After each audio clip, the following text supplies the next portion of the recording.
ഇങ്ങനെ നമ്മുടെ മുമ്പിൽ മരണം ഇങ്ങനെ വന്നു പോകുമ്പോ നമ്മളെ സംബന്ധിച്ചോളം വളരെ പ്രധാനപ്പെട്ട ഒരു കാര്യമുണ്ട്.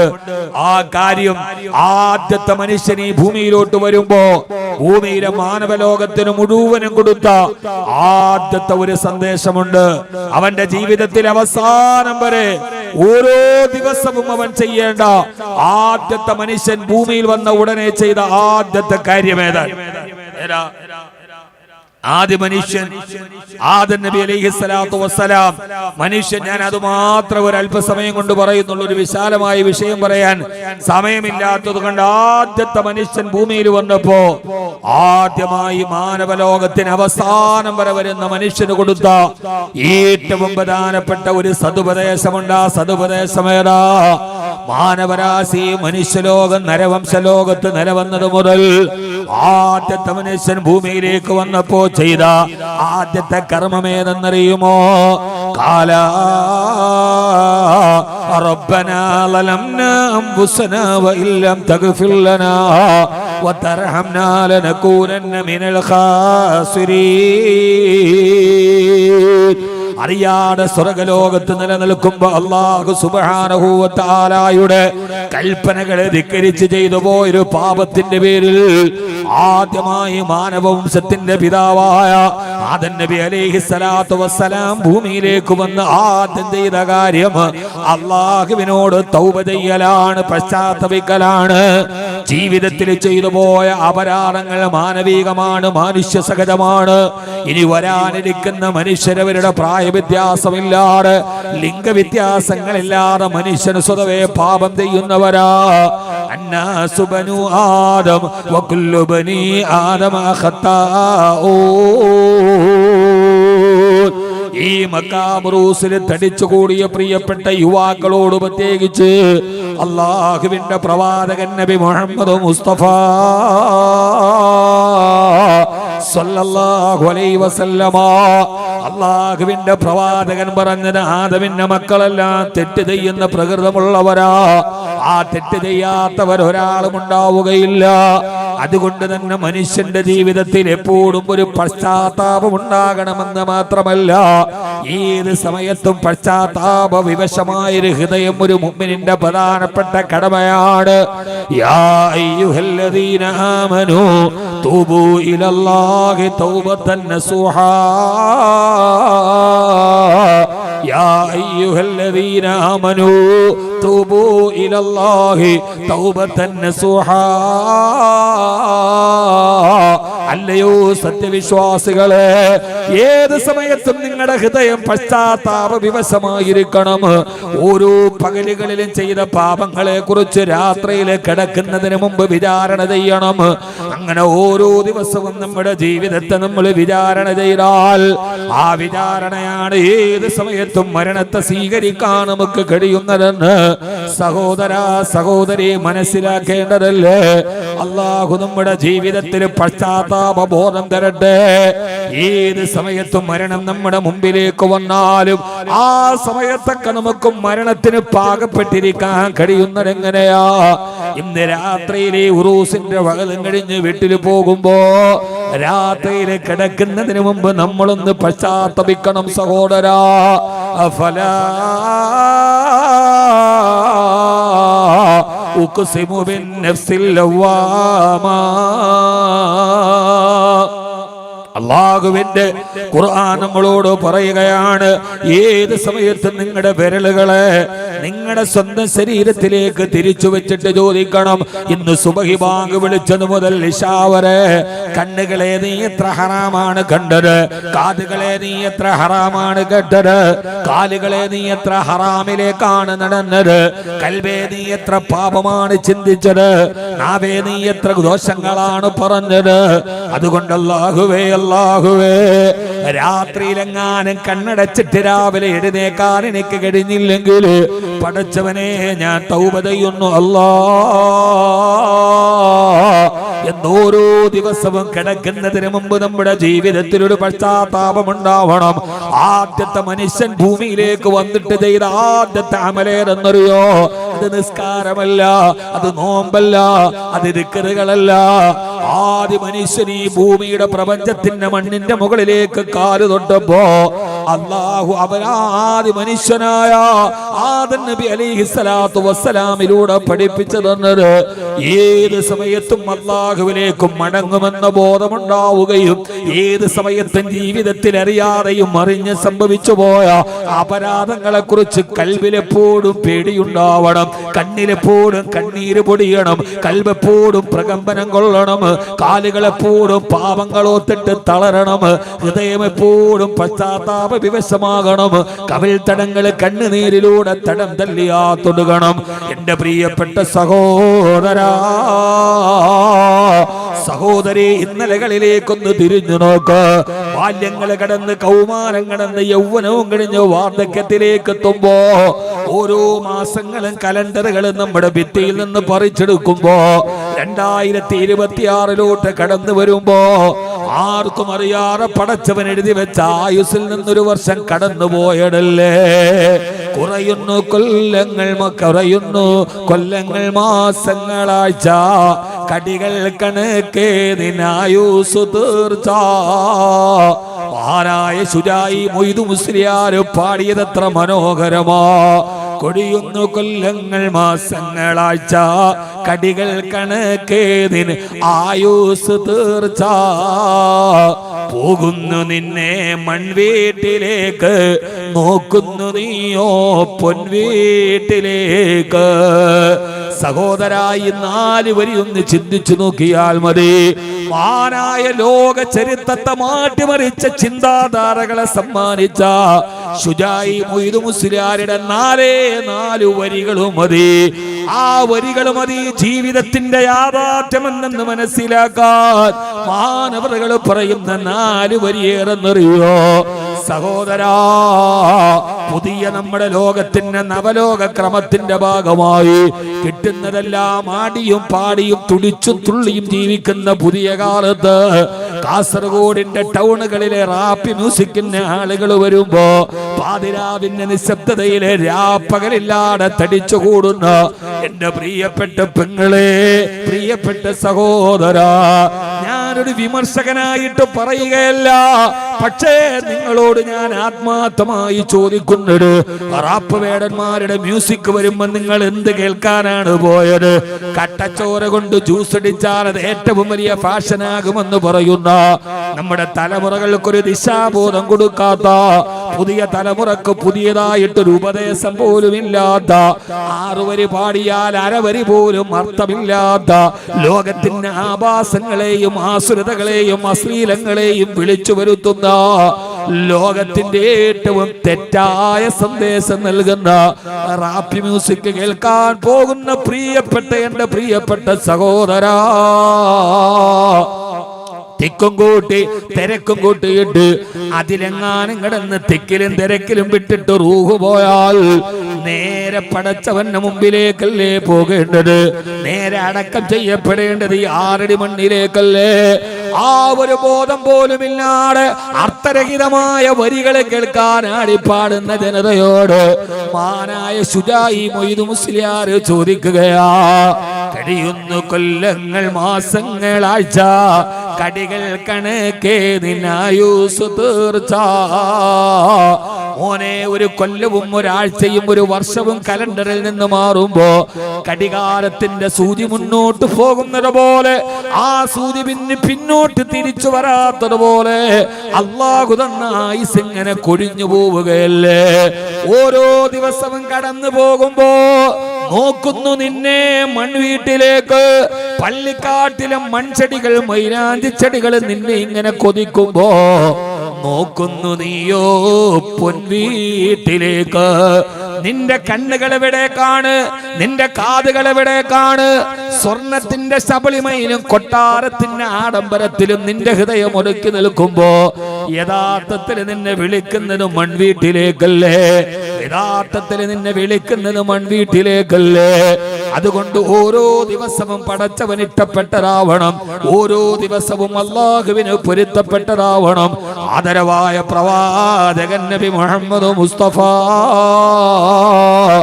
സല്ലല്ലാഹു അലൈഹി വസല്ലമക്ക് ഏറ്റവും ഇഷ്ടപ്പെട്ട സുന്നത്തിലൂടെ നമ്മുടെ ജീവിതം കടന്നു പോകണം. ഒരു ദിവസം പോലും നിസ്കാരം കളാകുന്ന ഒരു ദിവസം നമ്മുടെ ആയുസ്സിലുണ്ടാവരുത്. ഹബീബിന്റെ സുന്നത്തില്ലാത്തൊരു ദിവസം നമ്മുടെ ജീവിതത്തിൽ ഉണ്ടാവരുത്. ഈ ഉറൂസ്, ഈ പാറപ്പുറത്ത് ഇങ്ങനെ മാനവറുകളുടെ മുമ്പിൽ ഇങ്ങനെ നമ്മൾ ഒരുമിച്ച് കൂടുമ്പോ അവരെയൊക്കെ പോലെ നമ്മൾ ജീവിതത്തിലാവണം. ഈ ഉറൂസിൽ, ഓരോ ഉറൂസിലും നമ്മൾ തീരുമാനമെടുക്കണം. നാളെ പടച്ചവന്റെ മുമ്പിൽ നമ്മൾ പോകുമ്പോ ഉറൂസിൽ നമ്മൾ കത്തിച്ച ബൾബുകളുടെ എണ്ണത്തിന്റെ പേരിലല്ല പ്രതിഫലം കിട്ടുക.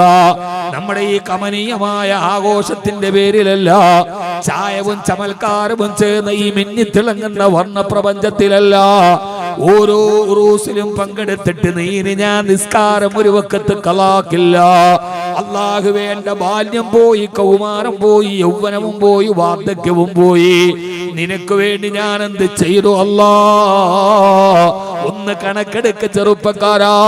നമ്മൾ മുസ്ലിമാണെന്ന് പറഞ്ഞ് ജീവിച്ചിരുന്നിട്ട് കഴിഞ്ഞുപോയൊരായുസെടുത്തിട്ട് പടച്ചതവന്റെ പരലോകത്ത് മീസാനത്തെ ത്രാസിൽ നമ്മൾ തൂക്കി നോക്കുമ്പോ നമുക്ക് അല്ലാഹുവിന് വേണ്ടി ചെയ്യാൻ കഴിഞ്ഞതെന്താ?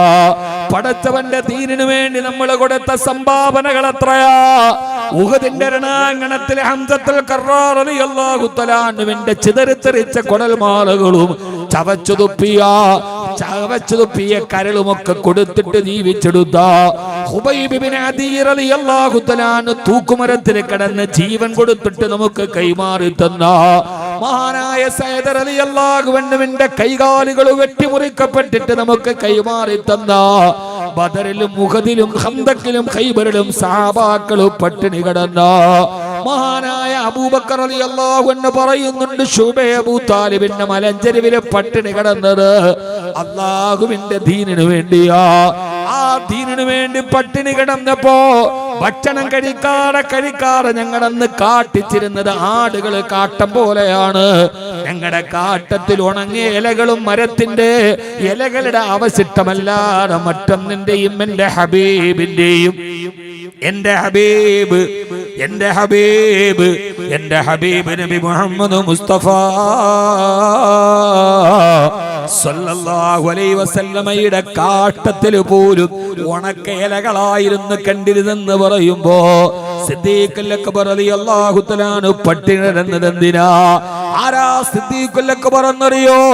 ഒരു മാസം 25,000 ദീനാർ വിറ്റുവരവുണ്ടായിരുന്ന മക്കയിലെ കോടീശ്വരനായ സിദ്ദീഖ് റളിയല്ലാഹു അൻഹു പട്ടിണി കിടന്നത് എന്തിനാ? സഹോദരായി, ദീൻ പോറലില്ലാതെ നമ്മുടെ കയ്യിൽ തരാനല്ലേ?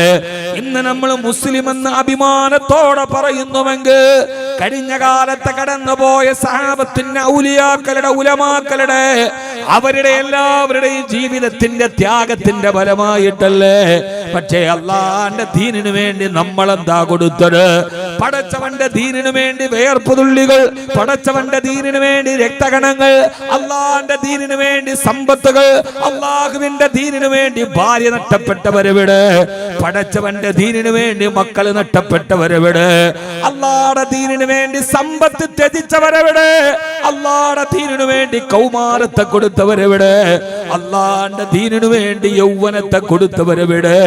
കടൽ കടന്നു വരുന്ന വിദേശ സംസ്കാരത്തെ കെട്ടിപ്പിടിച്ചും വാരിപ്പുണർന്നും ആഗ്രഹിച്ചതെല്ലാം ആർഭാടത്തോടെ ആമോദത്തോടെ ജീവിച്ച എന്റെ പ്രിയപ്പെട്ട യുവാക്കളോട് ചോദിക്കുകയാ, അല്ലാഹുവിന്റെ ദീനിനു വേണ്ടി ജീവിതത്തിന്റെ ഏത് സുഖങ്ങളാ നമുക്ക് നഷ്ടപ്പെട്ടത്? ഏത് ആഗ്രഹങ്ങളാ നമ്മൾ ത്യജിച്ചു കളഞ്ഞത്?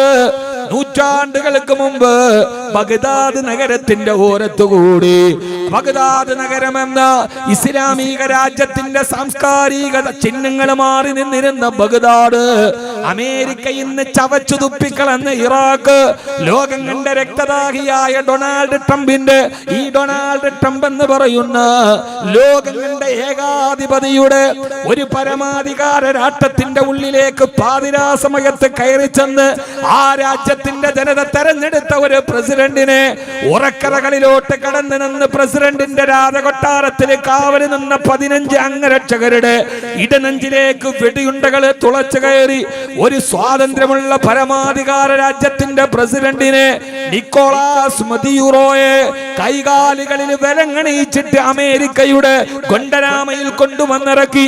അവിടെ നിന്ന് ലോസ് ആഞ്ചലസിലേക്ക് കൊണ്ടുപോയി ഏകാന്തതയുടെ തടവറയിലേക്ക് വലിച്ചെറിഞ്ഞിട്ട് അവരുടെ $5 ലക്ഷം ആ എണ്ണ ഞാൻ ഇനി വിൽക്കുമെന്ന് പറഞ്ഞ ഫറോവയേക്കാൾ ഒരു ഏകാധിപതിയായ ഡൊണാൾഡ് ട്രംപിന്റെ ആ ഏകാധിപത്യത്തിന് അമേരിക്കയിൽ സ്ഥാനം നൽകിയ ജോർജ് ബുഷ് ചവച്ചരച്ച് കളഞ്ഞ ഇസ്ലാമിക നാഗരികതയുടെ കളിത്തൊട്ടിലായ മെസൊപ്പൊട്ടേമിയൻ സംസ്കാരം മുതൽ നൂഹ് നബിയുടെ കാലത്ത് പ്രളയമുണ്ടായ അടുപ്പ് പോലെ ഖുർആനിക ചരിത്രത്തിന്റെ ജീവിക്കുന്ന ആ സ്ഥലങ്ങളെ ചവച്ചു മരിച്ചു കളഞ്ഞ ഇറാഖ് എന്ന ഇസ്ലാമിക നാഗരികതയുടെ കളിത്തൊട്ടിലിന്റെ തലസ്ഥാന നഗരമായ ബഗ്ദാദിന്റെ ഓരത്തുകൂടി മഹാനായ അബൂ ഖുദാമത്ത് ശാമി റളിയല്ലാഹു അൻഹു കടന്നു പോകുന്നുണ്ട്. പേർഷ്യയുമായിട്ട് ഇസ്ലാമിക ലോകം യുദ്ധത്തിലേക്ക് പോകുമ്പോ അബൂ ഖുദാമ റളിയല്ലാഹു തആല ബഗ്ദാദിലെ പള്ളിയിൽ വെള്ളിയാഴ്ച ജുമുഅ നമസ്കാരം കഴിഞ്ഞ് മാനവതകൾ വലിയൊരു പ്രഭാഷണം നടത്തിയത്രേ. അല്ലയോ മുസ്ലിമീങ്ങളെ, അല്ലയോ മുസ്ലിമീങ്ങളെ, അതാ ഇസ്ലാമിക ലോകം അപകടത്തിൽ പെടുകയാണ്. പേർഷ്യ ഇസ്ലാമിനെ തകർക്കാൻ വരുമ്പോ അല്ലാഹുവിന്റെ മാർഗത്തിലെ ധർമ്മ സമരം ചെയ്യാൻ ഈ നാട്ടിലെ യുവാക്കൾ മുഴുവനും ഒരുങ്ങണമെന്ന് വെള്ളിയാഴ്ച മിമ്പറിന്റെ ചുവട്ടിൽ പ്രസംഗം നടത്തിയിട്ട് മഹാനായ അബൂ ഖുദാമത്ത് ശാമി റഹിമഹുല്ലാഹ് വൈകുന്നേരം ഇങ്ങനെ പള്ളിയുടെ വെളിയിലൂടെ നടക്കുമ്പോ ആ സമയത്തൊരു സ്ത്രീ വന്ന് വിളിക്കുന്നു, അബൂ ഖുദാമ അസ്സലാമു അലൈക്കും. സലാം പറഞ്ഞപ്പോ അബൂ ഖുദാമ റളിയല്ലാഹു അൻഹു മടക്കിയില്ല. രണ്ടാമതും ആ സ്ത്രീ സലാം പറഞ്ഞു, അസ്സലാമു അലൈക്കും അബൂ ഖുദാമ. അബൂ ഖുദാമ രണ്ടാമത് സലാം മടക്കിയില്ല. മൂന്നാമതും ആ സ്ത്രീ പുറകെ നിന്ന് വിളിച്ചു, അസ്സലാമു അലൈക്കും യാ അബാ ഖുദാമ. ഒരന്യ സ്ത്രീ സലാം പറഞ്ഞപ്പോഴും മാനവറുകൾ മടക്കിയില്ല. ആ സമയത്ത് നടന്നു പോകും അബൂ ഖുദാമ റളിയല്ലാഹു അൻഹുവിന്റെ മുമ്പിലോട്ട് കയറിയിട്ട് ആ സ്ത്രീ ചോദിക്കുന്ന, അബൂ ഖുദാമ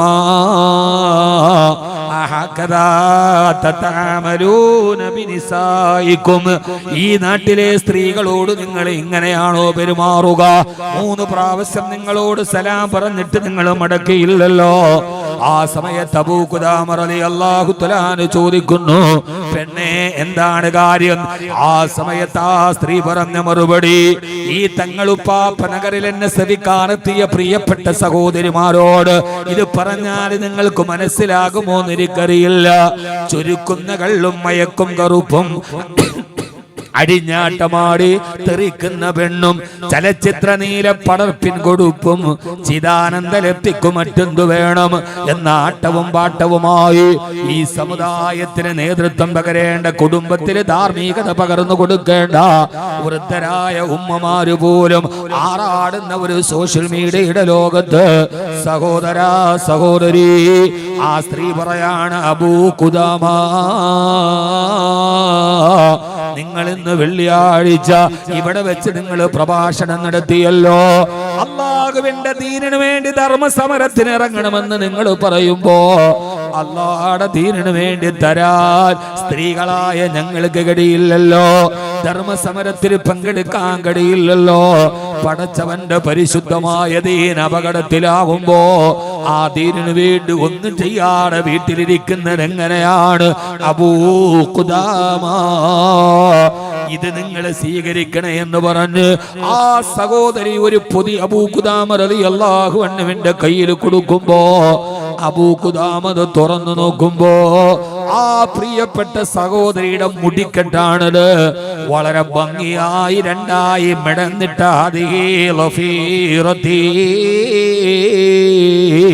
ഇതെന്നെ മുടിക്കെട്ടാണ്.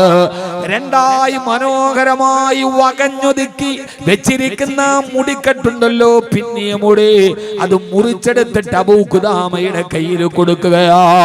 എന്റെ പ്രിയപ്പെട്ട സഹോദരി, ഒരു സ്ത്രീയുടെ ഏറ്റവും വലിയ അലങ്കാരം അവളുടെ കേശാലങ്കാരമല്ലേ? അവളുടെ ഈ നിതംബം വരെ താഴ്ന്നു കിടക്കുന്ന മുടി എത്ര മനോഹരമാണ്, എത്ര കമനീയമാണ്, എത്ര അലങ്കൃതമാണ്, എത്ര ചാരിതാർത്ഥ്യമാണ് അവൾക്ക്. അവളുടെ ആത്മവിശ്വാസമാണ്. ഒരു സ്ത്രീ പൊന്നുപോലെ സൂക്ഷിക്കുന്നത് അവിടെ മുടിയല്ലേ. മുടിയൊന്ന് കുളി കഴിഞ്ഞിട്ട് ചീപ്പ് കൊണ്ടൊന്ന് വാർന്നെടുക്കുമ്പോ 10 മുടിയെങ്ങാനും കൊഴിഞ്ഞു പോയാൽ നമുക്കെന്ത് ബുദ്ധിമുട്ടും വിഷമവുവാ. പിന്നെ ഗൂഗിളിൽ സെർച്ച് ചെയ്തിട്ട് ഏതൊക്കെ ലേപനങ്ങളും തൈലങ്ങളുമാ നമ്മൾ പുരട്ടാ. ആ സഹോദരി പറയുന്നു, അബൂ ഖുദാമ, ഇത് ഞാൻ 2ആയി പിന്നിട്ട് എന്നെ മുടിയാണ്.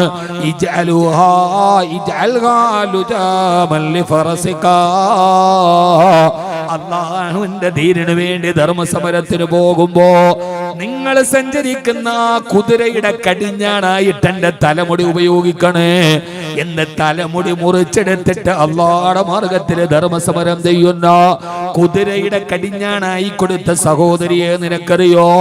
എന്റെ പ്രിയപ്പെട്ട മങ്ങളെ, സുസ്മിതാസെന്നും ലാറാദത്തെ യുക്താമുഖയുടെയും ജീവിതചരിത്രങ്ങൾ പഠിക്കുന്ന ബോളിവുഡിന്റെയും സിനിമാ താരങ്ങളുടെ പിന്നാമ്പുറങ്ങളുടെ അപസർപ്പക കഥകൾ കേൾക്കുന്ന, സോഷ്യൽ മീഡിയയിൽ ഏറ്റവും കൂടുതൽ ഫോളോവേഴ്സ് ഉള്ളവരെ പിന്തുടരുന്ന, അതിന് പുതിയ മാർഗങ്ങൾ കണ്ടെത്തുന്ന റിസർച്ചിൽ ഏർപ്പെടുത്തുമ്പോ, നൂറ്റാണ്ടുകൾക്ക് മുമ്പ് അല്ലാഹുവിന്റെ ദീൻ അപകടത്തിൽ പെടുമ്പോ പുരുഷന്മാര് മുഴുവനും ധർമ്മസമരത്തിൽ പോകുന്ന നേരത്ത് സ്വന്തം മുടി മുറിച്ചിട്ട് അല്ലാഹുവിന്റെ ദീനിനു വേണ്ടി പടപൊരുതുന്ന കുതിരയില്ലേ, വല്ലാദിയാതി ലബ്ഹാ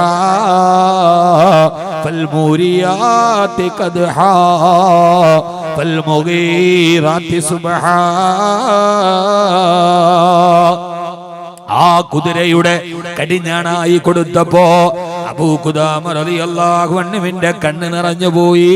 മാനവറുകൾ മുന്നോട്ട് നടക്കുമ്പോ 13 വയസ്സുള്ളൊരു പൊന്നുമോൻ വരുന്നു. അബൂ ഖുദാമ, നിങ്ങൾ എന്നെ ഒന്ന് സൈന്യത്തിലെടുക്കുമോ? അല്ലാഹുവിന്റെ ദീനിനു വേണ്ടി പോരാടാണ്.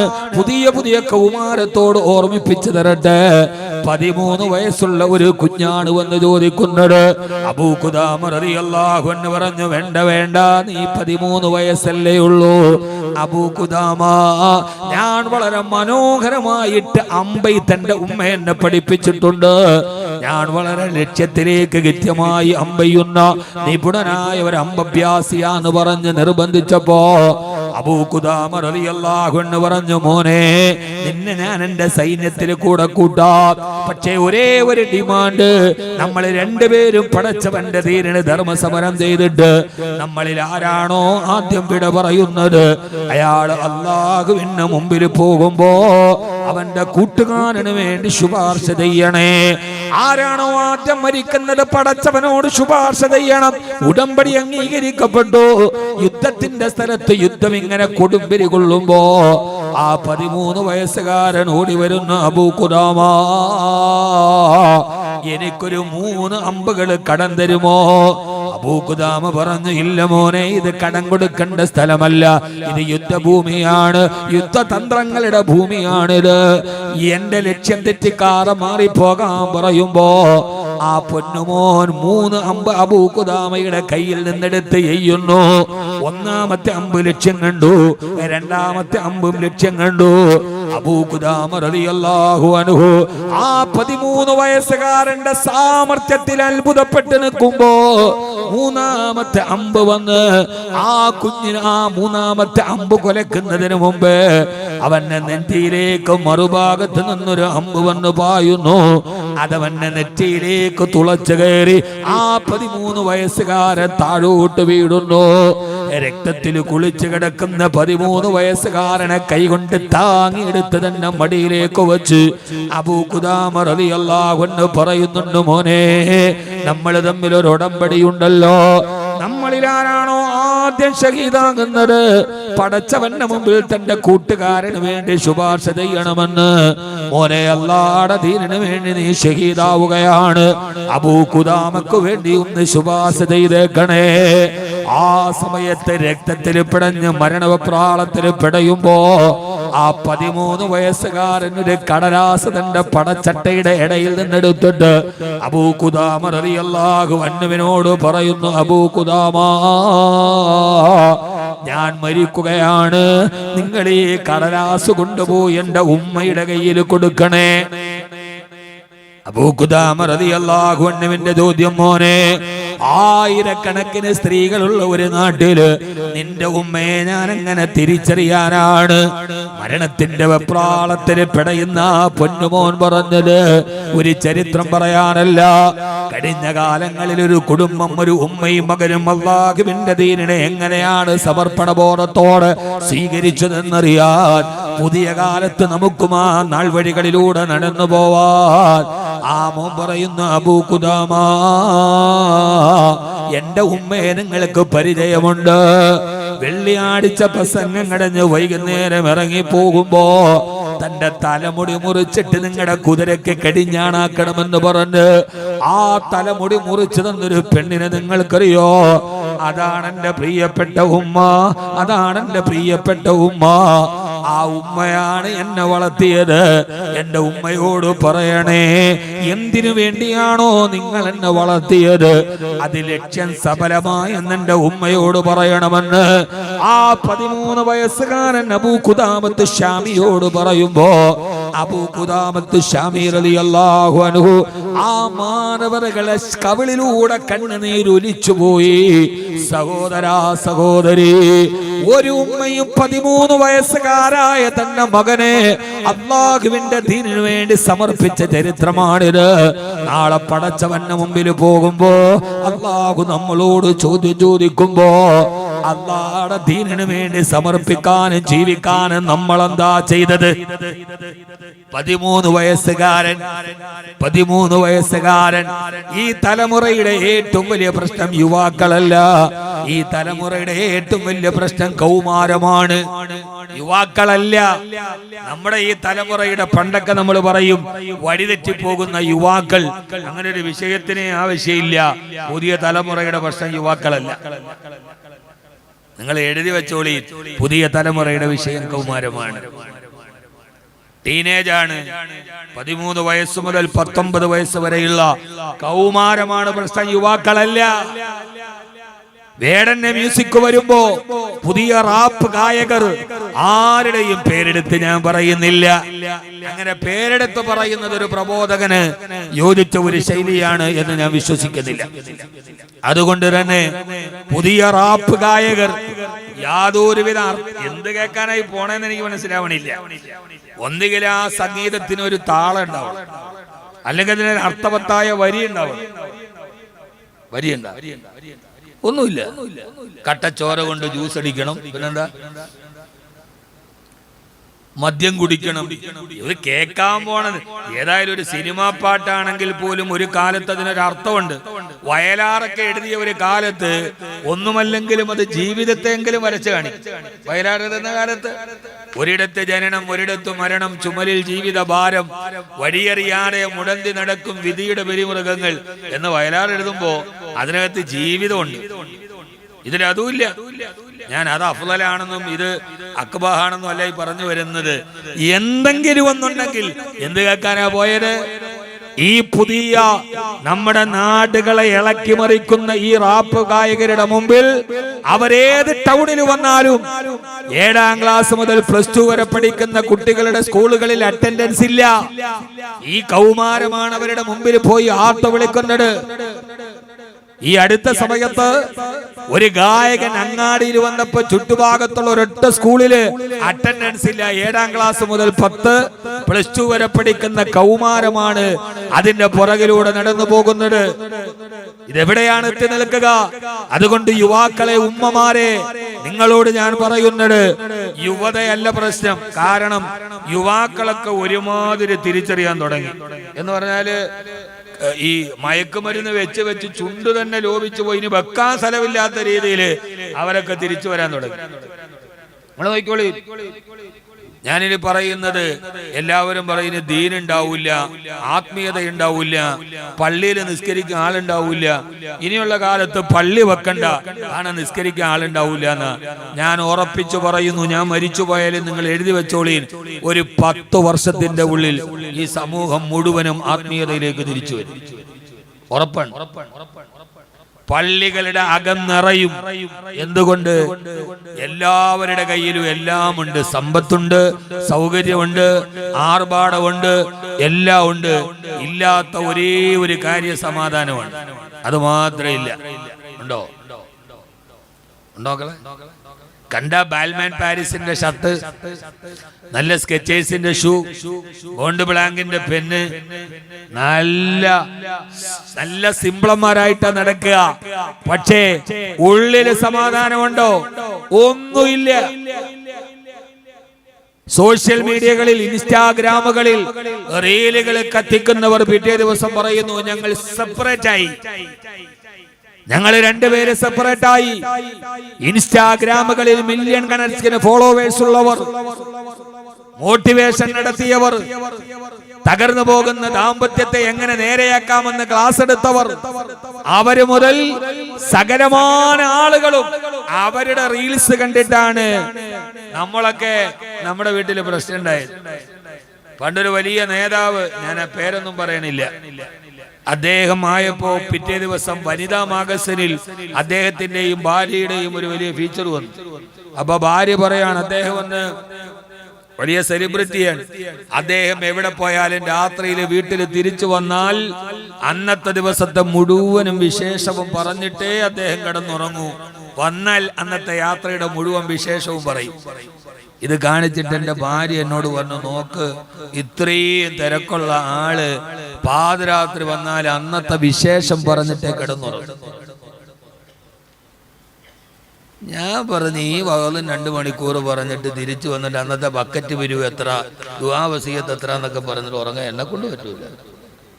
വകല് കഴിയുമ്പോ തന്നെ ഏതാണ്ടില്ല കാളവണ്ടി അഴിച്ചിട്ട മാതിരിയാ. 4 മാസം കഴിഞ്ഞില്ല അടുത്ത വാർത്ത നോക്കിയപ്പോൾ ആ ഭാര്യ ആത്മഹത്യ ചെയ്തു അത്ര. ഞാൻ ആ വാർത്തയായിട്ട് നേരെ ഓടി വീട്ടിലേക്ക്. കണ്ട, എല്ലാം പ്രകടനപരത, എല്ലാം വെറും ഡിസൈനുകൾ. തരിവള കുലുക്കി നല്ല ആർഭാടത്തിന്റെ വസ്ത്രമിട്ട് റീൽസുകളിൽ ആടിത്തിമിർക്കുന്നവർ, ഉള്ളിലെ കഥനകഥകളാണ് വെളിയിലോട്ട് വരിക. സഹോദര സഹോദരി, ഇനി കാണാൻ പോകുന്ന ഒരു വലിയ വിപ്ലവമേറെന്നറിയോ? കുറെ കഴിയുമ്പോൾ പള്ളികളുടെ സഫുകൾ യുവാക്കളെ കൊണ്ട് നിറയും. ഇൻഷാ അല്ലാഹ്. അല്ലാഹു നമുക്കത് കാണാൻ തൗഫീഖ് നൽകട്ടെ. വീട്ടിലെ ഭർത്താക്കന്മാർ, കുടുംബനാഥന്മാർ, മാതാപിതാക്കൾ എല്ലാവരും പള്ളികളുടെ മുകളിലേക്ക് സമാധാനം എന്ന് പറയുന്ന മനുഷ്യൻ ജീവിതത്തിൽ ആഗ്രഹിച്ച ചതുർത്ഥ്യാക്ഷരമുണ്ടല്ലോ, അത് കിട്ടാൻ കഴിയാതെ പട്ടായയിലേക്ക് ടൂർ പോയവർ, വെസ്റ്റേൺ കൺട്രികളിൽ ഓടിത്തിമിർത്തവർ, എല്ലാ അലങ്കാരവും ആഹ്ലാദവും ആർഭാടവും ഉള്ളപ്പോ ഒരൽപ്പ സമാധാനം കിട്ടാതെ അവസാനം മലാബിദിക്രില്ലാഹി തത്മഇന്നുൽ ഖുലൂബ്, അല്ലാഹുവിന്റെ പള്ളിയിൽ സമാധാനം തേടി സ്വലാത്തുകളിലേക്ക് അഭിരമിച്ചു പോകുന്നവർ എത്ര ആളുകളെയാണ് നമുക്ക് കാണാൻ കഴിയുന്നത്. അല്ലാഹു തൗഫീഖ് നൽകട്ടെ. ആമീൻ യാ റബ്ബൽ ആലമീൻ. അധിക മനോഹര നൂറുല്ലാഹ് അഹ്മദ് നബി സല്ലല്ലാഹു അഗദിദയാലു ഹബീബുല്ലാഹ് ആമന്നാ ബി റസൂലില്ലാഹി ഹസ്ബി റബ്ബി.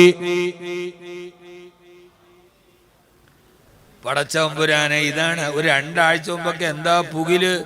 ആ വാർഡ് ജയിച്ചു, ഈ വാർഡ് ജയിച്ചു, ആ സീറ്റ് കിട്ടി, ഈ സീറ്റ് കിട്ടി, കൂലു തക്ബീർ അല്ലാഹു അക്ബർ, എന്താ നമ്മുടെ മുദ്രാവാക്യം. പക്ഷേ ഈ ഇവിടെ വന്ന് നമ്മൾ ഹസ്ബി റബ്ബി ജല്ലല്ലാ, നമ്മളെ കണ്ട അതിന് നാവുമൊന്നുമില്ല, ബാക്കി എല്ലാത്തിനും നമുക്കാവും. അല്ലാഹു നമ്മളെ കാത്തിരക്ഷിക്കട്ടെ. ഉറക്കെ പറയും, വെള്ളിയാഴ്ച രാവിലെ നമുക്ക് പെട്ടെന്ന് ദുആ ചെയ്യാം. ഞാൻ 12 മണിയാകുമ്പോൾ ഇൻഷാ അല്ലാഹ് നിർത്തും. നിങ്ങൾ നേരത്തെ വന്നവരാന്ന് എനിക്കറിയാം. എന്റെ ബസ്സൊക്കെ ഇപ്പോഴാ തുടങ്ങിയെങ്കിലും 12 മണിക്ക് എത്തിയാ പോരെ പോരെ. എത്ര യുവാക്കളുണ്ട് എന്റെ മുമ്പിൽ. മോനെ, ഞാനൊന്ന് ചോദിക്കട്ടെ, എന്ത് നേടി? നിങ്ങളുടെ ജീവിതത്തെ ഒന്ന് പുറകോട്ട് തിരിഞ്ഞു നോക്ക്. എന്ത് നേടി? എന്താ ബാക്കി? എന്താണ് നമുക്ക് ബാക്കി ഉണ്ടായി? നമ്മൾ ഈ പണിത് വെച്ച കോൺക്രീറ്റ് സൗധങ്ങൾ നമുക്ക് ബാക്കിയായതാണ്. സമാധാനത്തോടെ ഉറങ്ങാൻ നമുക്ക് ഇതിനകത്ത് പറ്റുന്നുണ്ടോ? ഉണ്ടോ? ഇത്രയും വലിയ വീടുണ്ടാക്കിയിട്ട് സമാധാനത്തോടെ ഉറങ്ങാൻ നമ്മളുണ്ടാക്കിയ ഏറ്റവും മനോഹരമായ കാറിൽ അപ്പുറത്തിരിക്കുന്ന ഭാര്യയുമായി സന്തോഷത്തോടെ ഒരു 4 കിലോമീറ്റർ പോകാൻ പറ്റുന്നുണ്ട്. 4 കിലോമീറ്റർ കഴിയുമ്പോൾ രണ്ടുപേരും അടി കൊടുക്കും. ഇല്ല. പിന്നെ എന്താ ഈ ദുനിയാവില് നമ്മൾ നേടിയത്? കൗമാരം കഴിഞ്ഞു, യൗവനം കഴിഞ്ഞു. എന്നാൽ അല്ലാഹുവിന്റെ അടുക്കലേക്ക് നമ്മൾ പോയാൽ പശ്ചാത്താപവിവശമായ ഹൃദയവുമായി, നിങ്ങൾക്കറിയുമോ എന്ന് എനിക്കറിയില്ല, ലോക ചരിത്രത്തിലെ ഏറ്റവും മനോഹരമായ ജാജ്വലമായ ഒരു ചരിത്രമുണ്ട്. അല്ലാഹുവിന്റെ പ്രവാചകൻ നബി മുഹമ്മദ് മുസ്തഫ, ഹബീബായ നബി മുഹമ്മദ് മുസ്തഫ സല്ലല്ലാഹു അലൈഹി വസല്ലമ ആകാൻ കഴിയുമെങ്കിൽ ആകൂ സഹോദര, ആകാൻ കഴിയുമെങ്കിൽ ആകണേ പെങ്ങളെ. അല്ലാഹുവിന്റെ പ്രവാചകൻ നബി മുഹമ്മദ് മുസ്തഫ സല്ലല്ലാഹു അലൈഹി വസല്ലം വഫാത്തായപ്പോ ഇസ്ലാമിക സാമ്രാജ്യം പിടിച്ചു കുലുക്കപ്പെടുകയായിരുന്നു. അതേവരെ അവര് ലോകത്തിന്റെ നേതാവായി കണ്ട, അവരെ ജീവിതത്തിന്റെ താങ്ങന്തണലുമായി കണ്ട ഹബീബായ നബി തങ്ങൾ വഫാത്തായിരിക്കുന്നു എന്ന വാർത്ത കേട്ടപ്പോ അല്ലാഹുവിന്റെ റസൂൽ വഫാത്താകുന്നതിനൊരു 4 മാസം മുമ്പ് ഇസ്ലാമിലേക്ക് വന്ന പുതുവിശ്വാസികൾ ഹബീബായ നബി സല്ലല്ലാഹു അലൈഹി വസല്ലം വഫാത്തായെന്ന് കേട്ടപ്പോ അവരെല്ലാവരും പറഞ്ഞു, ഇനി ഞങ്ങൾ ഇസ്ലാമിലേക്കില്ല. അവരെല്ലാവരും മുർത്തദ്ദുകളായി തിരിച്ചുപോയി. ആ സമയത്താണ് അല്ലാഹുവിന്റെ റസൂൽ വഫാത്തായപ്പോ ഇസ്ലാമിക സാമ്രാജ്യത്തിന് നാഥനില്ലെന്ന് ഉറപ്പിച്ചിട്ട് ഒരു വിഭാഗം ആളുകൾ പറഞ്ഞു, ഞങ്ങൾ ഇനി സക്കാത്ത് തരികയില്ല. ഹബീബായ നബി തങ്ങൾ റൗളയുടെ ഓരത്തേക്ക് തിരിച്ചു പോവുകയും സിദ്ദീഖ് റളിയല്ലാഹു തആല അൻഹു ഖിലാഫത്ത് ഏറ്റെടുക്കുകയും ചെയ്ത കാലം, ആ സമയത്ത് ഇസ്ലാമിക സാമ്രാജ്യം, ഇസ്ലാമിന്റെ ലോകം ഇങ്ങനെ പിടിച്ചു കുലുക്കപ്പെട്ടപ്പോ ആ സമയത്ത് അല്ലാഹുവിന്റെ റസൂൽ വഫാത്തിന് തൊട്ടു മുമ്പ് ആ മുർത്തദ്ദുകളോട് നേരിടാൻ, ഇസ്ലാമിൽ നിന്ന് തിരിച്ചുപോയ കപട വിശ്വാസികളോട് യുദ്ധം നയിക്കാൻ അല്ലാഹുവിന്റെ റസൂൽ ഇസ്ലാമിക ലോകം മാറ്റി ഉലഞ്ഞ നേരത്ത് അല്ലാഹുവിന്റെ റസൂൽ പതാക ഏൽപ്പിച്ചതാരെന്നറിയോ? 17 വയസ്സ് പ്രായമുള്ള മഹാനായ സയ്യിദുനാ ഉസാമ, മഹാനായ ഉസാമത്ത് ബിൻ സെയ്ദ് റളിയല്ലാഹു അൻഹു. ഈ ചരിത്രങ്ങളുടെ പിന്നാമ്പുറങ്ങളിലൂടെ നടക്കുക. ഈ ഇസ്ലാം വിമർശിക്കപ്പെടുമ്പോ, അതിനെ തകർക്കാൻ ആളുകൾ ഒരുമിച്ച് കൂടുമ്പോ, ബുൾഡോസറുകളും മണ്ണുമാന്തി ഇസ്ലാമിന്റെ അടയാളങ്ങളെ തകരുമ്പോ, ലോകത്ത് മുസ്ലിം എന്ന് പറയാൻ ബുദ്ധിമുട്ടുന്ന സമയത്ത് ഒരേപോലെ ഇസ്ലാം എന്ന വെളിച്ചത്തിന് നേരെ ലോകശക്തികൾ പാഞ്ഞു വരുമ്പോ, ഇസ്ലാം ആടി ഉലയുന്ന നേരത്ത് അതിന്റെ മുന്നിൽ നിൽക്കേണ്ട ദൗത്യമാർക്കാ. കാസർഗോഡ് ഏറ്റവും വലിയ ധൈര്യവും സ്ഥൈര്യവുമുള്ള യുവതയോട്, ഏത് കാര്യത്തിൽ നിങ്ങൾ മുന്നിലാണല്ലോ, ദുനിയാവിന്റെ കാര്യത്തിൽ നിങ്ങൾ മുന്നിലാണ്, ആഖിറത്തിന്റെ കാര്യത്തിലും കാസർഗോഡ് യുവാക്കൾ മുന്നിലാണ്. ഉറൂസ് വന്നാൽ അതിന്റെ മുമ്പിൽ സംഘാടകരായിട്ടവരുണ്ട്. റബീഉൽ അവ്വൽ വന്നാൽ സ്വലാത്ത് ചൊല്ലിയവര് മുമ്പിലുണ്ട്. റമളാൻ വന്നാൽ അവര് മുമ്പിലുണ്ട്. അതോടൊപ്പം തന്നെ കല്യാണത്തിന്റെ തലേന്ന് ആവാസം കാണിക്കാനും അവര് മുമ്പിലുണ്ട്. ഏത് കാര്യങ്ങൾ വന്നാലും അതിന്റെ തുടക്കം കാസർഗോഡ് നിന്നാ. സഹോദരാ, നിനക്കൊരു ദൗത്യമില്ലേ മോനെ?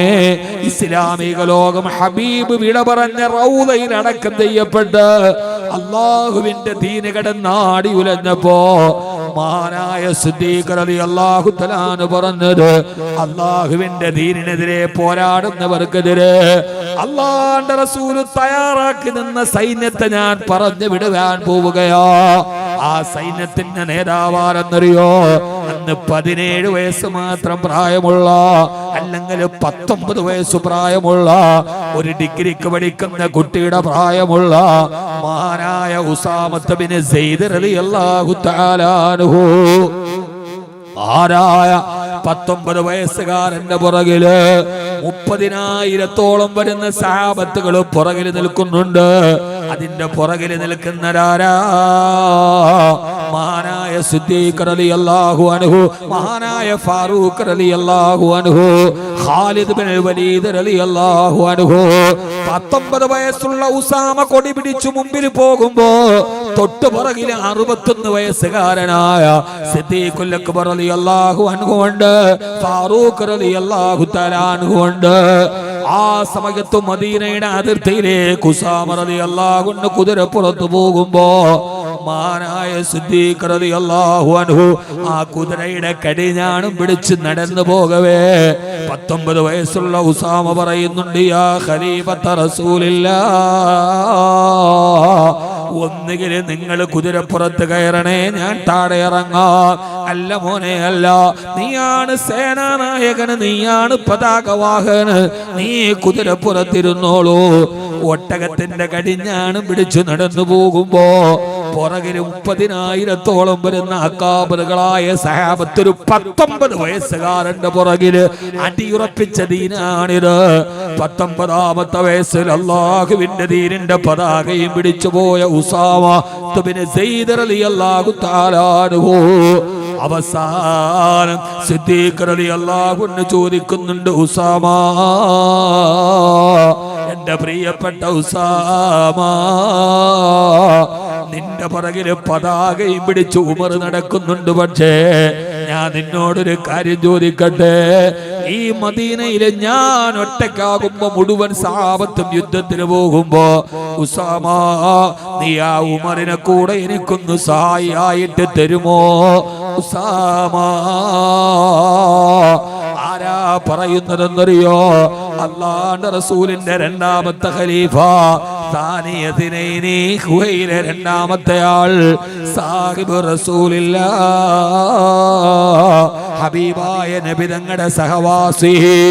ഈ നെല്ലിക്കുന്ന് പള്ളിയിലെ നാളെ ഖുത്ബ ഓതുന്ന സമയത്ത് രണ്ടാമത്തെ ഖുത്ബയിലൂതില്ലേ, അഫ്ളലുൽ ബശരി ബഅദൽ അംബിയാഇ ബിത്തസ്ദീഖ്, ഹബീബായ നബി സല്ലല്ലാഹു അലൈഹി വസല്ലം കഴിഞ്ഞാൽ ലോകത്തിലെ അഫ്ളലുൽ ബശറായ സിദ്ദീഖ് റളിയല്ലാഹു അൻഹു 19കാരനോട് ചോദിക്കുകയാ, നീ ഒന്ന് അനുമാനം നന്നാലും ഉമറിനെ ഇവിടെ നിർത്താമല്ലോ?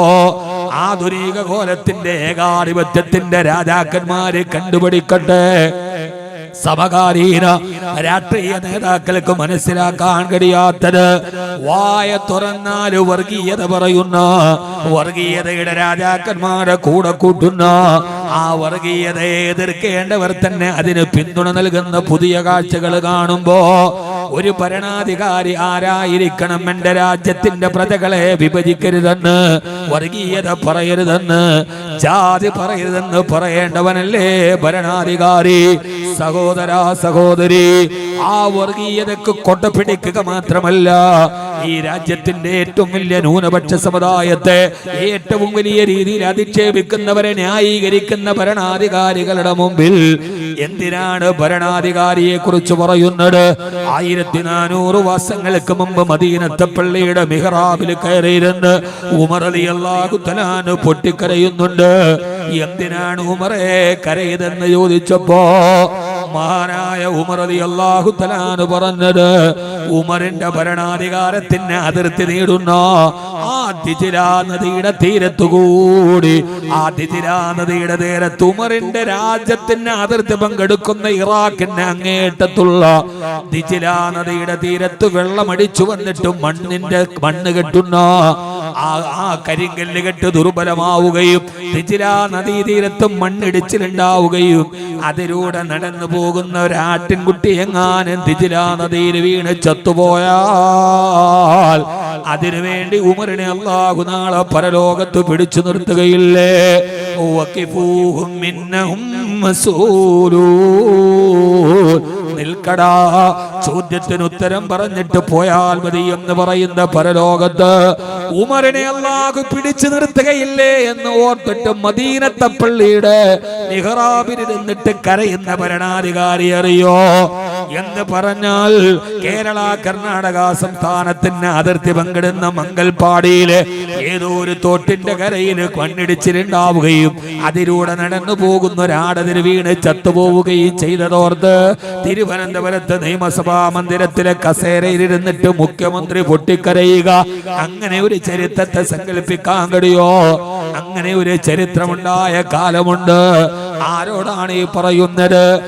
വികസനത്തിന്റെ പേര് പറഞ്ഞ് ദേശീയപാത നിർമ്മിക്കപ്പെടുമ്പോ അതിന്റെ മണ്ണിടിച്ചിലുണ്ടായി പാവപ്പെട്ടവന്റെ മുകളിലോട്ട് അത് തകർന്നു വീഴുന്ന പുതിയ കാലത്തിന്റെ ഈ കെട്ടകാഴ്ചകളിൽ ഉമർ റളിയല്ലാഹു തആല അൻഹുവിനെ നിങ്ങൾക്ക് ചിന്തിക്കാൻ കഴിയുമോ?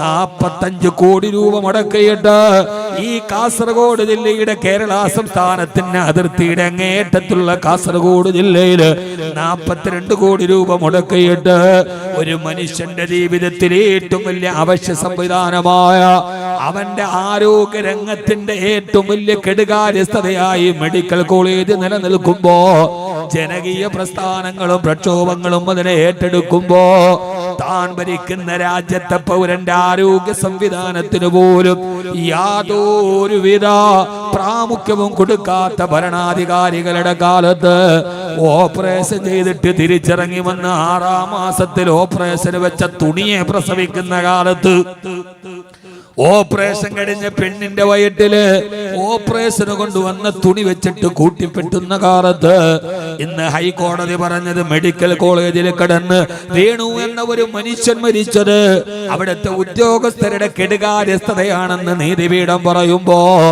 സഹോദര സഹോദരി, ആരാണ് ന്യായാധിപനെന്ന്, ആരാണ് ഭരണാധികാരി എന്ന്, ആരാണ് ഈ ലോകം ഭരിക്കേണ്ടതെന്ന് രാജാവായ സിദ്ദീഖ് റളിയല്ലാഹു അൻഹു 19 വയസ്സുകാരനോട് താണുകീണ് ചോദിക്കുന്നു. ഉമറിനെ ഈ ലോകത്തുനിന്ന് മദീനയിൽ വിട്ടിട്ട് പോകുമോ?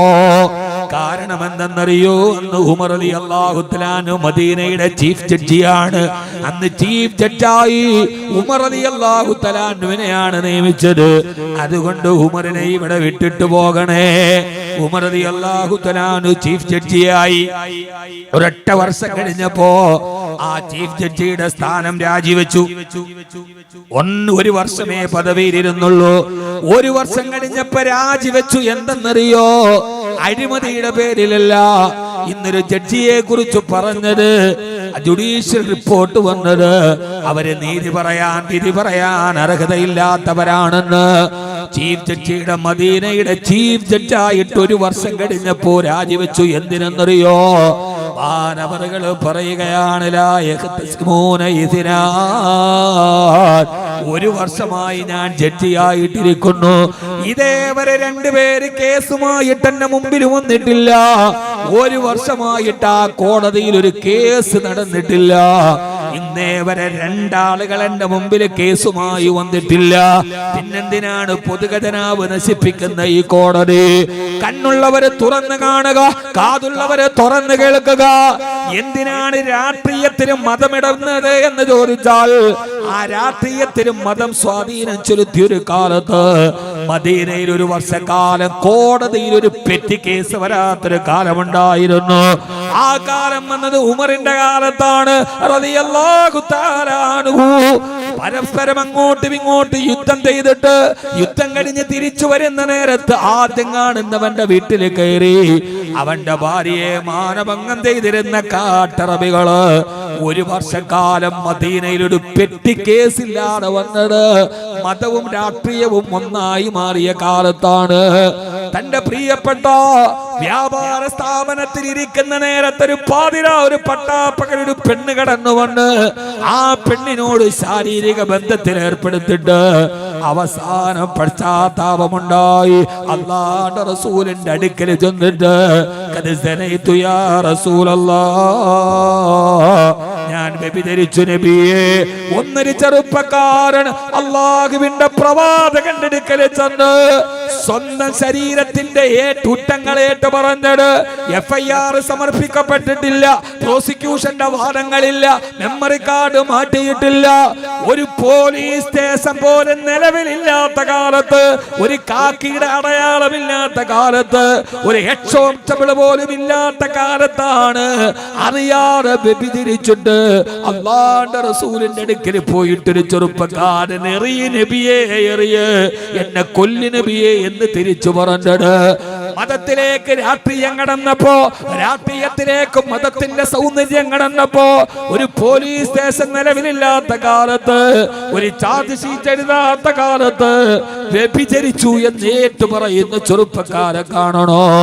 സഹോദര സഹോദരി, മഹാനായ സയ്യിദനാ ഉമർ റളിയല്ലാഹു അൻഹു പറയാ, ഒരു വർഷമായിട്ട് രണ്ടുപേരെന്റെ മുമ്പിൽ ഒരു കേസിന് വന്നിട്ടില്ല.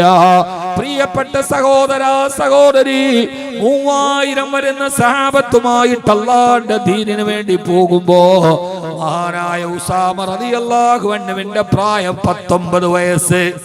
19 വയസ്സ്, വെറും 19. ഒരു ഡിഗ്രിക്കാരന്റെ പ്രായത്തിലാണ് അല്ലാഹുവിന്റെ ദീനിനെ ചുമലിലേറ്റിയത്. കൗമാരമാണ് പ്രശ്നം. ഈ കൗമാരത്തെ നിയന്ത്രിച്ചില്ലെങ്കിൽ വലിയ പ്രശ്നത്തിലോട്ട് കടക്കും. യുവാക്കളല്ല, യുവാക്കൾക്ക് ബോധോദയം ഉണ്ടാവാൻ തുടങ്ങി. അതിനൊരു ചെറിയ ഒരു പരിധിയുള്ളത് കഴിഞ്ഞാൽ അവർക്ക് ബോധോദയം ഉണ്ടാകും. പക്ഷെ കൗമാരം വലിയ പ്രശ്നമാണ്. അതുകൊണ്ട് സഹോദര സഹോദരി, അല്ലാഹു നമ്മെ അവന്റെ ദീനിലൂടെ അല്ലാഹു നമ്മളെ നടത്തട്ടെ. അല്ലാഹു നമ്മളെ അവന്റെ ദീനിലൂടെ നടത്തട്ടെ. ആമീൻ യാ റബ്ബൽ ആലമീൻ. നമ്മുടെ കൗമാരം, നമ്മുടെ ഈ വരുന്ന യുവത, അവരെ ദീനിലൂടെ നടത്താൻ നമ്മൾ ശ്രമിക്കണം. അല്ലാഹു തൗഫീഖ് നൽകട്ടെ. ആമീൻ പറയ് സഹോദരങ്ങളെ. ജീവിതത്തെക്കുറിച്ച് കുറ്റബോധമുള്ള, പശ്ചാത്താപമുള്ള, നടന്നുപോയ വഴികളെ തിരുത്തുന്ന, നന്മകളിലോട്ട് നടന്നു പോകുന്ന ഒരു സമൂഹത്തെ സൃഷ്ടിക്കാൻ നമുക്ക് കഴിയണം. അങ്ങനെയുള്ള വിദ്യാഭ്യാസ സ്ഥാപനങ്ങൾ, അങ്ങനെയുള്ള ധാർമ്മിക സമുച്ചയങ്ങൾ എല്ലാം നമുക്കുണ്ടാകേണ്ടതുണ്ട്. ഞാനിന്ന് ഇവിടേക്ക് വരുന്നതിന് മുമ്പ് 100ാം വാർഷികം ആഘോഷിക്കുന്ന സമസ്ത കേരള ജമിയത്തുൽ ഉലമക്ക് ആ മഹാചരിത്രത്തിന് സാക്ഷിയാവാൻ തന്റെ മണ്ണ് വിട്ടുകൊടുത്ത കുണിയ ഇബ്രാഹിം ഹാജിയെ വളരെ യാദൃശ്ചികമായി കണ്ടു. തിരക്കിന്റെ ഇടയിൽ അദ്ദേഹം വന്ന് വളരെ സ്നേഹത്തോടെ അല്പനേരം സംസാരിച്ചപ്പോ ഞാൻ അവിടെ കണ്ട കാസർഗോഡ് ജില്ലയിലെ ഇവിടുന്ന് വെളിപ്പാടകലെ കുണിയ യൂണിവേഴ്സിറ്റി 500 ഏക്കറോളം സ്ഥലത്ത് തന്റെ സമ്പാദ്യത്തിന്റെ വലിയൊരു ഭാഗം മുടക്കിയിട്ട് ആ മഹാമനുഷ്യൻ പണിതുയർത്തിയ ഒരു മഹാ യൂണിവേഴ്സിറ്റി, വിജ്ഞാന നഗരത്തിന്റെ കവാടം കുണിയ എന്ന ഈ ഭൂപടത്തിൽ ഇതേവരെ അത്രമേൽ പ്രസക്തമല്ലാത്ത ഒരു ഗ്രാമത്തെ വൈജ്ഞാനിക നഗരങ്ങളുടെ പടിവാതിലേക്ക് എത്തിച്ച ആ മഹാമനുഷ്യന്റെ ഭഗീരഥ പ്രയത്നം, വിദ്യാഭ്യാസത്തെ കുറിച്ചുള്ള അദ്ദേഹത്തിന്റെ കാഴ്ചപ്പാടുകൾ അദ്ദേഹം വാചാലമായി പറയുമ്പോ ഈ കാസർഗോഡ് ജില്ലക്കാരോട് ഞാൻ ചോദിക്കാൻ, അവിടെ ചെല്ലുമ്പോ IAS ക്ലാസ് ഉണ്ട്, വളരെ തീർത്തും സൗജന്യമായി IAS ക്ലാസുകൾ. നമ്മുടെ എത്ര കുട്ടികളെ നമ്മൾ അങ്ങോട്ട് പറഞ്ഞു വിടുന്നു. മലപ്പുറം ജില്ലയിൽ പഠിക്കാൻ കുട്ടികളുണ്ട്, സൗകര്യമില്ലെന്ന് അലമുറയിടുന്നു. നിങ്ങളുടെ വെളിപ്പാടകലെ ഒരു വലിയ വിജ്ഞാന കവടം, ആർട്സ് കോഴ്സുകൾ, IAS കോഴ്സുകൾ, IAS നമ്മുടെ കുട്ടികളെ കൊണ്ടുപോകണ്ടേ? ആ കുട്ടികളെ ആ വഴിയിലേക്ക് തിരിച്ചുവിടണ്ടേ? ഒരു വലിയ വിജ്ഞാന നഗരം മാടി വിളിക്കുമ്പോ ഈ കാസർഗോഡ് നിന്ന് എത്ര പേരത് പ്രയോജനപ്പെടുത്തുന്നുണ്ട്? എത്ര കുട്ടികൾ IAS വെളിപ്പാടകലെ വിശാലമായ യൂണിവേഴ്സിറ്റി എത്ര പേരുണ്ട്? നമ്മുടെ എത്ര കുട്ടികളെ എവിടെയൊക്കെ വിടുന്നുണ്ട്? ധാർമ്മികമായ അന്തരീക്ഷം, ഇസ്ലാമികമായ കാഴ്ചപ്പാടുകൾ, മനോഹരമായ ക്യാമ്പസ്. ആജിക്ക പറയാണ് ഇവിടെ വേറൊന്നുമില്ല, പഠിക്കാൻ വരുന്നവർക്ക് പഠിക്കാം, അല്ലാത്തവർക്ക് പറ്റില്ല. പഠിക്കാൻ വരുന്നവന് പഠിക്കാം. എത്ര IAS കാസർഗോഡുണ്ട്? നിങ്ങളിങ്ങനെ ഉപ്പിലിട്ട നാരങ്ങയും മാങ്ങയിലിടാൻ പറ്റുന്ന സർബത്തും പിന്നെന്താ പൊരിയവലിൽ ഏതൊക്കെ അച്ചാറുണ്ടാക്കാന്ന് ഗവേഷണം ചെയ്ത് നടക്കുന്നതിനപ്പുറം ജീവിതത്തെ കുറിച്ച് എന്ത് കാഴ്ചപ്പാടുള്ളത്? അദ്ദേഹം ഒരു വിദ്യാഭ്യാസ വിചക്ഷണർ പോലെ തന്റെ ഒരു വലിയ സമ്പത്ത് അത് അദ്ദേഹം ബിസിനസിന് വേണ്ടി ഉപയോഗിച്ചിരുന്നെങ്കിൽ ഒരു റിസ്കും ഇല്ലാതെ ലാഭം കിട്ടുമായി. പക്ഷേ ആർക്കത് ഉപയോഗപ്പെടുത്താൻ കഴിയും? നിങ്ങൾ അവിടേക്ക് പോണം. നമ്മുടെ മക്കളെ കാസർഗോഡ് IAS കാരുണ്ടാവണം.